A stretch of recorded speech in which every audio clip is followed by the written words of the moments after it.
Hello दोस्तों, नमस्कार दोस्तों। जैसा कि आप जानते हैं कि हमने सर्कल का पार्ट 1 डाल दिया है। अगर आपने नहीं देखा है तो जाकर देखिएगा। सर्कल में कल के जो मतलब प्रीवियस क्लास था उसमें हम क्या बताए थे, केवल थ्योरम बताए थे सर्कल का, ठीक है ना। जो भी थ्योरम बन सकता था हमने बता दिया है। एक आधा और थ्योरम है, चलिए उसको देखते हैं। उसके बाद हम चैप्टर को शुरू करेंगे, एक्सरसाइज को शुरू करेंगे, ठीक है ना। चलिए देखिए, अगला हमारा है alternate segment theorem. Segment theorem, देखिए अल्टरनेट सेगमेंट थ्योरम ये काफ़ी इंपॉर्टेंट है। देखिएगा क्या कहता है ये। मान लीजिए ये हमारा क्या है, एक सर्कल है जिसका केंद्र O है। केंद्र हो सकता है, कोई भी सर्कल के पास तो केंद्र होता है ही। अब देखिए यहाँ पर हम क्या करते हैं, एक स्पर्श रेखा खींच देते हैं, ठीक है ना। स्पर्श रेखा ड्रॉ करते हैं, ठीक है ना, जो किसी एक पॉइंट से होकर के गुजरेगी, ठीक है ना। हम सब बता दिए हैं इसके पहले वाले क्लास में, देखिएगा। अब देखिए, मान लीजिए यहीं से हम एक जीवा खींच देते हैं। इसे एक जीवा है, ड्रॉ कर दे रहे हैं इसी पॉइंट से, जहाँ ये स्पर्श रेखा का स्पर्श पॉइंट है, स्पर्श बिंदु है, वहीं से हम एक जीवा खींच देते हैं, ठीक है ना। और मान लीजिए इसको हम यहाँ से इस सरकम पर मिला दे रहे हैं और यहाँ से इसको मिला दे रहे हैं, ठीक है ना। कहने का मतलब ये स्पर्श बिंदु से अगर जीवा खींचा जाए, ठीक है ना, ये स्पर्श रेखा है, मतलब टेंजेंट है, और ये जीवा है। टेंजेंट और जीवा, ठीक ना, टेंजेंट हो गया और जीवा के बीच में मान लीजिए अगर थीटा कोण बन रहा है, थीटा, ये सारे के सारे कोण जो बन रहे हैं ना यहाँ से यहाँ, थीटा, वो क्या होता है, इस कोण के बराबर हो जाएगा। अगर ये थीटा है तो ये भी थीटा है, ठीक है ना। ये अल्टरनेट सेगमेंट थ्योरम है, काफ़ी इंपॉर्टेंट है। याद रखिएगा कि मान लीजिए किसी भी पॉइंट से स्पर्श रेखा है ये, ठीक ना, और यहाँ पे ये जीवा है, तो टेंजेंट और जीवा के बीच में जो कोण बन रहा है वो इस कोण के बराबर हो जाएगा, ठीक है ना। ऐसा ही मान लीजिए और ले लेते हैं, जैसे यहाँ पर हो गया, अगर इस तरह से हमारा हो गया टेंजेंट। अब जरूरी नहीं है कि कोण इस तरह बने, हम ऐसा भी कर सकते हैं। जैसे मान लीजिए यहाँ से जीवा इसे खींच दे रहे हैं, ठीक है ना, और इधर बना दे रहे हैं इसे इस तरह, ठीक ना। तो ये अगर यहाँ से यहाँ अल्फा बन रहा है तो हमारा ये अल्फा बनेगा, ठीक है ना। तीनों पॉइंट तीन जगह है, सब सरकम पर ही है, ठीक है ना। तो टेंजेंट, स्पर्श रेखा और किसी जीवा के बीच का जो कोण बनेगा ना, वो इस कोण के बराबर हो जाएगा। यही अल्टरनेट सेगमेंट थ्योरम है, इसको ध्यान से देख लीजिए, ठीक है ना। ठीक है, अब थोड़ा और आगे बढ़ते हैं, हम बताते हैं चक्रीय चतुर्भुज क्या होता है, ठीक ना। देखिए चक्रीय चतुर्भुज क्या होता है, मान लीजिए ये हमारा सर्कल हो गया, ठीक ना। सर्कल हो गया तो ये हमारा क्या होगा, ये हमारा सेंटर हो जाएगा। मान लीजिए यहाँ पर इस प्रकार से अगर हम कोई चतुर्भुज बनाते हैं ऐसे, मतलब चक्रीय चतुर्भुज का मतलब क्या होता है, चक्रीय चतुर्भुज किसे कहते हैं, वैसा चतुर्भुज जिसका चारों शीर्ष वृत्त पर हो, वैसा चतुर्भुज जिसका चारों शीर्ष वृत्त पर हो, चक्रीय चतुर्भुज कहते हैं, ठीक ना। यहाँ पे देखिएगा, चारों शीर्ष वृत्त पर है, ये है, ये है, ये है, ठीक ना। अब ABCD नाम भी दे सकते हैं, कोई दिक्कत नहीं है, ABCD, ठीक ना। तो इसमें क्या होता है, चक्रीय चतुर्भुज होता है ना, आमने सामने का कोण जो होता है, ठीक ना। इसके आमने सामने का कोण, इसके सामने का कोण ये हो गया और इसके सामने का कोण ये होगा। तो कहने का मतलब क्या होगा कि एंगल A और एंगल C, ठीक ना, एंगल C बराबर होता है कितना का, एंगल D और एंगल B, यानी angle B plus angle D, और ये दोनों कितना हो जाएगा, 180 डिग्री के बराबर हो जाएगा। मतलब कहने का मतलब चक्रीय चतुर्भुज में आमने सामने का जो कोण होता है ना, उसका योग 180 डिग्री होता है, ठीक ना। तो इस तरह आप समझ सकते हैं, इसको चक्रीय चतुर्भुज कह सकते हैं, चक्रीय चतुर्भुज, ठीक है ना। तो इसको ध्यान में रख सकते हैं आप, समझ में आ गया। इसके प्रूफ की कोई ज़रूरत नहीं है, क्योंकि प्रूफ मान लीजिए, प्रूफ आप ध्यान में, प्रूफ कोई क्वेश्चन में मतलब एग्जाम में नहीं पूछा जाएगा। आप केवल रिजल्ट याद रखिएगा, और रिजल्ट याद रखिए, केवल आप रिजल्ट याद रख करके हम क्वेश्चन आप बना सकते हैं, ठीक है ना। तो इसको एक बार देख लीजिएगा, यही 2 थ्योरम था जो हमको बताना था, उसके बाद हम चैप्टर शुरू करेंगे, ठीक है ना। एक बार देख लीजिए इसे। तो चलिए शुरू करते हैं, ठीक है ना, सीट शुरू करते हैं। देखिए काफ़ी क्वेश्चन हैं हमारे पास, जो हम सीट फर्स्ट करा रहे हैं, ठीक ना। अब जितने भी हम बता दिए हैं थ्योरम, उसी थ्योरम पर ये बनेगा, ध्यान से देखिएगा। देखिए मेरा पहला क्वेश्चन क्या कहता है, क्वेश्चन आपको दिख रहा होगा। क्वेश्चन कहता है कि दी गई आकृति में वो वृत्त का केंद्र है, ठीक है ना, और BCA एंगल BCA बराबर 50 डिग्री है, ठीक है ना। तो क्या करना है, एंगल BDA का मान ज्ञात करना है। देखिए एंगल BDA का मान ज्ञात करना है। थोड़ा सा हम फिगर इसको ड्रॉ कर लेते हैं, ठीक है ना, उसके बाद बताते हैं आपको। जैसे यहाँ पर देखिएगा, फिगर में हम फिगर बना दे रहे हैं, ठीक ना। फिगर हमारा कुछ इस तरह है,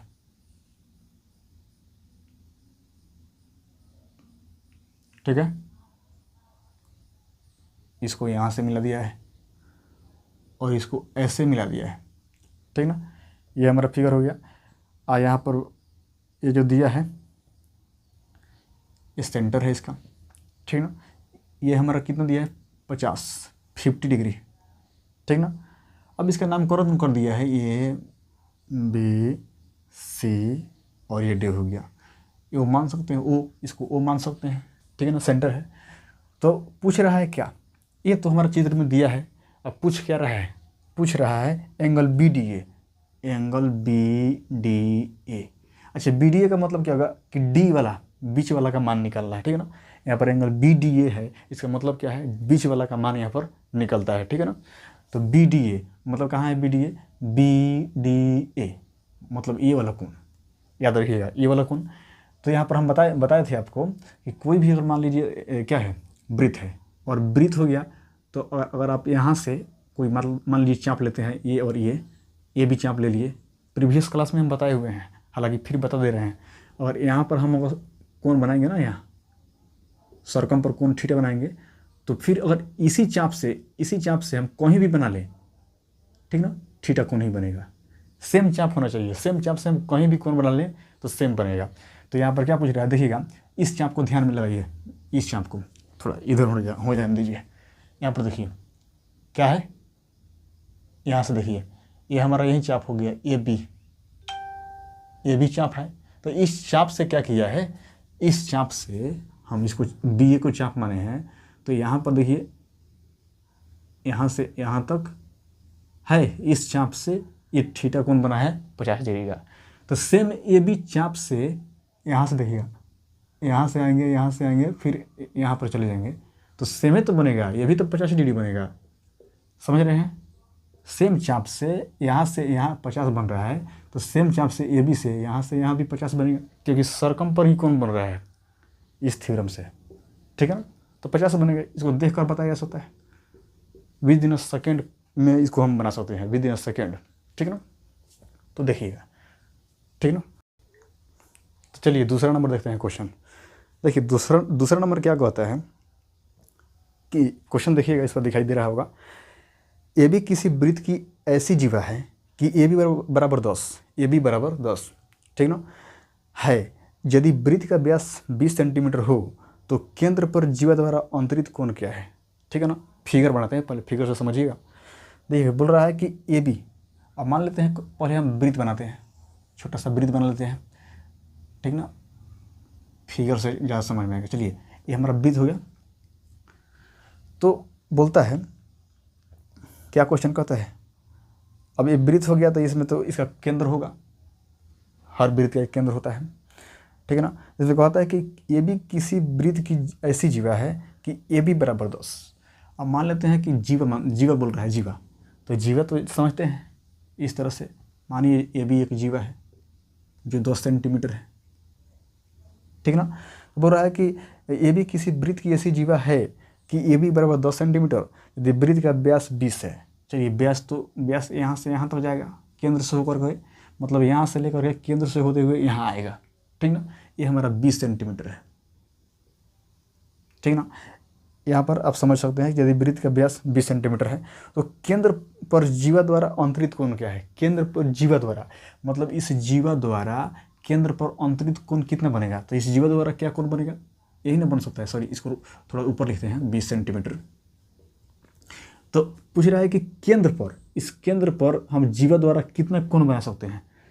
तो कितना बना सकते हैं, इसको ऐसे मिला दीजिएगा, फिर इसको यहाँ से मिला दीजिएगा, मिल जाएगा कि नहीं।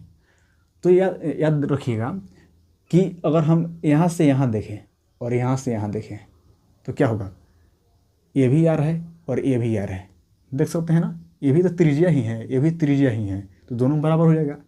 अब बताइए कि आर हमारा क्या है कि व्यास कितना है, व्यास 20 है, तो त्रिज्या तो आधा होगा, आर तो आधा हो गया, त्रिज्या रेडियस आधा, तो 20 हमारा डी है व्यास, तो त्रिज्या आधा हो जाएगा 10, ठीक है ना, यानी कि 10 ये हो जाएगा, यहाँ से यहाँ 10 हो जाएगा, फिर यहाँ से यहाँ 10 हो जाएगा, ठीक है ना। ये हमारा 10 तो है ही, तो समबाहु त्रिभुज हो गया, इक्विलेटरल ट्रायंगल हो गया। तो समबाहु त्रिभुज में आप जानते हैं कि तीनों कोण 60-60-60 होता है और तीनों भुजा बराबर होता है, तो आप देख सकते हैं। तो यहाँ पर कोण हमारा 60 डिग्री बनेगा। देखिए टेक्निकल क्वेश्चन था, टेक्निकल भाषा का उपयोग किया है, इसको देखिएगा, अच्छा क्वेश्चन है। तो आप क्या सोच सकते हैं कि 60 डिग्री का कोण बनेगा जीवा द्वारा केंद्र पर, ठीक है ना। तो आई होप कि आपको समझ में आ रहा होगा, एक बार इसको देखिएगा। तो चलिए आगे देखते हैं तीसरा नंबर क्वेश्चन। देखिए तीसरा नंबर क्वेश्चन क्या कहता है कि दी गई आकृति में वो वृत्त का केंद्र है, ठीक है ना जी। तो एंगल पी ओ क्यू 54 है, तो पी आर क्यू का माप क्या है, पी आर क्यू का माप क्या है। क्वेश्चन देखिएगा, हम इसको थोड़ा फिगर ड्रॉ कर लेते हैं। चलिए ये हमारा वृत्त हो गया, ठीक ना, ये हमारा क्या हो गया, सेंटर हो गया। तो कहता है कि दी गई आकृति में ओ वृत्त का केंद्र है, ठीक है, केंद्र है। फिर कहता है कि एंगल पी ओ क्यू, ठीक ना। अब ऐसे फिगर में देख सकते हैं आप यहाँ पर, चलिए फिगर हम बना ही देते हैं, उसके बाद बताते हैं। तो पी ओ क्यू, ठीक ना, फिगर थोड़ा सही से नहीं दिखाई दे रहा है, लेकिन फिर भी चलिए बताते हैं, पी क्यू आर, ठीक है ना। तो यहाँ पर आप देख सकते हैं कि ये हमारा 54 डिग्री है। फिर एक बार देखते हैं, और कहता है कि दी गई आकृति में ओ वृत्त का केंद्र है, पी ओ क्यू 54 डिग्री है, पी ओ क्यू 54 डिग्री है, ठीक है ना। तो उसके बाद पूछता है कि पी आर क्यू का माप ज्ञात करिए। पी आर क्यू मतलब ये वाला माप चाहिए मेरे को, ये वाला। तो कैसे निकलेगा, ध्यान से देखिएगा। देखिए इसको निकालने के लिए क्या करेंगे, मान लीजिए ये हमारा वृत्त है, वही थ्योरम है कि किसी भी चाप से अगर हम यहाँ थीटा बना रहे हैं तो आपको पता होना चाहिए कि केंद्र पर अगर इस पर सरकमफ्रेंस पर मतलब परिधि पर अगर थीटा बनेगा तो केंद्र पर 2 थीटा बनता है। इस बात को याद रखिएगा। हालांकि सब बता दिए हैं मतलब पहले क्लास में सब बता दिए हैं। तो किसी भी मतलब मान लीजिए ये हमारा क्या हो गया, चाप हो गया, उसी चाप से हम अगर सरकमफ्रेंस पर कोण बनाएं तो थीटा बनेगा, और उसी चाप से अगर हम मतलब सेंटर पर कोण बनाएं तो 2 थीटा बनेगा, 2 गुना बनता है। तो इसी प्रकार से देखिएगा। अब मान लीजिए ये बड़ा वाला चाप देखिए, बड़ा वाला ये वाला, यहाँ से यहाँ देखिए, ठीक है। तो यहाँ से यहाँ इस बड़े वाले चाप को देखिएगा, सरकमफ्रेंस पर कितना कोण बन रहा है, यही ना बन रहा है, ये बन रहा है सरकमफ्रेंस पर। तो ये जो बनेगा यहाँ से यहाँ तक एक केंद्र पर बनेगा, केंद्र पर ना बनेगा, सरकमफ्रेंस पर ये बन रहा है। मान लीजिए ये आर वाला बन रहा है, तो यहाँ पर केंद्र वाला पर तो ये बनेगा यहाँ से यहाँ। तो आपको पता होना चाहिए कि टोटल किसी बिंदु पर, ये बिंदु हो गया, इस बिंदु पर 360 डिग्री कोण बनेगा, आपको पता होना चाहिए। तो किसी भी बिंदु पर 360 डिग्री कोण बनता है, तो इसमें से 54 अगर घटा देंगे, 54 घटा देंगे तो कितना बचेगा, मतलब 306 डिग्री बनेगा, ठीक है ना। 306 डिग्री बनेगा, तो ये वाला पूरा कोण 306 डिग्री हो गया, ठीक है ना। तो अगर मान लीजिए केंद्र पर दुगुना बन रहा है, ठीक है सर, केंद्र पर दुगुना बनता है, केंद्र पर 306 डिग्री है, तो वहीं तो सरकमफ्रेंस पर मतलब परिधि पर आधा बनेगा, इस नियम से आधा बनेगा। यहाँ पर देखिए केंद्र पर दुगुना बन रहा है तो यहाँ आधा बन रहा है। तो इसी प्रकार देखिए केंद्र पर 360 डिग्री बनेगा, तो इस परिधि पर कितना बनेगा, आधा बनेगा कि नहीं बनेगा जी। तो 360 का अगर 306 में 2 से भाग दीजिए तो 153, ये वाला 153 डिग्री का कोण बनेगा। मतलब केंद्र पर दुगुना कोण बनता है, अब परिधि पर उसका आधा, तो यहाँ केंद्र पर दुगुना है तो परिधि पर तो आधा बनेगा। तो यहाँ पर 306 में 2 से भाग देंगे तो 153 हो जाएगा, ठीक है ना। समझ आ रहा है, देख लीजिए इसको एक बार। तो चलिए चौथा नंबर क्वेश्चन देखते हैं। चौथा नंबर क्वेश्चन हमारा कहता है, ध्यान से देखिएगा, दी गई आकृति में ओ वृत्त का केंद्र है, ठीक है ना। यदि angle Q O R 50 degree है तो एंगल आर पी क्यू का मान क्या है। चलिए फिगर ड्रॉ करते हैं इसको समझने के लिए। देखिए फिगर में क्या हो सकता है, यहाँ पर ऐसे बनाया है, ऐसे किया है, फिर इसे मिला दिया है, देखिए फिर यहाँ पर मिला दिया है, ओ है, ये क्यू है, ये आर है, ये पी है, ये हमारा केंद्र है, वृत्त का केंद्र है, ठीक है ना। तो अब देखिए यहाँ पर पूछ रहा है, क्वेश्चन नंबर पूछ रहा है कि दी गई आकृति में ओ वृत्त का केंद्र है यदि क्यू ओ आर 50 है। तो देखिए क्यू ओ आर ये वाला कोण 50 डिग्री का है, ये वाला कोण 50 डिग्री का है। तो पूछ रहा है कि एंगल आर पी क्यू का मान क्या होगा। आर पी क्यू ये वाला कोण बताइए, ये वाला कोण बताइए। तो देखिए इस चाप को देखिए, आर से क्यू वाले चाप को, ठीक है। तो अगर यहाँ पर देखिएगा ऐसे, तो ये केंद्र पर 50 बन रहा है। तो इसी चाप से आर क्यू वाले चाप से इस परिधि पर कितना कोण बनेगा, आधा बनेगा, केंद्र से आधा बनेगा, तो 25 डिग्री सिंपली। देखिए कितना आसान है। अगर आपने कॉन्सेप्ट को पढ़ा है, पिछले वाले कॉन्सेप्ट को पढ़ा है, मतलब पिछले वाले वीडियो में, तो आपसे बनेगा, आसान है।